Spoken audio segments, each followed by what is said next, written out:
Nu, šī ir tāda man ceļojuma dienas grāmata, video blogs.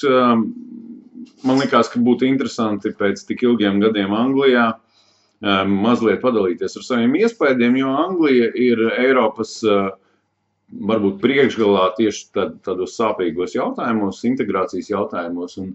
Un esmu ciemos pie sava ticības brāļa, pie latvieša, kurš dzīvo Lielbritānijā jau sen.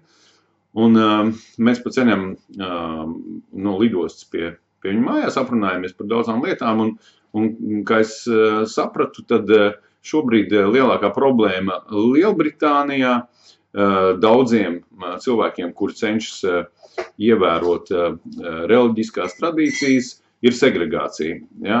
Kā jau es pirms kādu laiku rakstīju vienā no saviem rakstiem par vīriešu-sieviešu attiecībām, ka Anglijā, Lielbritānijā joprojām ir valsts skolas, kurās mācās meitenes atsevišķi un zēni atsevišķi. Un, kā jau šajā rakstījā minēju, tad šajās skolās bērniem ir daudz labākie rezultāti nekā tajās skolās, kur bērni mācās kopā. Un šobrīd notiek tāda valdības vērsta segregācijas politika pret skolām, kurās bērnus cenšas atdalīt. Un islāma ticīgie cenšas bērnus atdalīt savās skolās, un bieži vien valsts inspektori mēģina šo te sistēmu mainīt, bet kamēr valstī ir atsevišķi meiteņu un zēnu skolas, tikmēr, protams, tas neizdodas.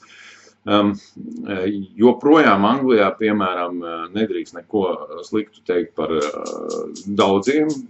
Protams, nedrīkst neko teikt sliktu par ebrejiem un jūdiem. Tos vispār nevar komentēt, kā jau ne tikai Anglijā, bet, piemēram, par islāma ticīgajiem drīkst izteikties dažādi. Ja? Tā nav nekāda atbildība. Kaut gan, piemēram, par sikhiem, kas arī tiek uzskatīti par rasi, ja? Kas ir reliģisks jēdziens, nedrīkst izteikties kaut kā negatīvi, jo tas ir rasisms. Es domāju, mēs pakomentēšu tās lietas, kas man Anglijā dursies acīs, jo es tiešām ilgu laiku šeit neesmu bijis, un paskatīšos, kā tad notiek šī te dažādu tautu, dažādu reliģisku kopienu savstarpējā sadzīve. Un, protams, arī varbūt es redzēšu, kā latvieši šeit Anglijā sākuši ir dzīvot, kā latvieši jūtās kā latvieši, kā islāmticīgie jūtās kā islāmticīgie, un varbūt kā angļi jūtas ar šiem te cilvēkiem, kuri ir atbraukuši. Nu, es domāju, ja es satikšu kādu tādu angli, es arī ar viņu aprunāšos. Nu, tas ir mans pirmais video blogs no šīta brauciena.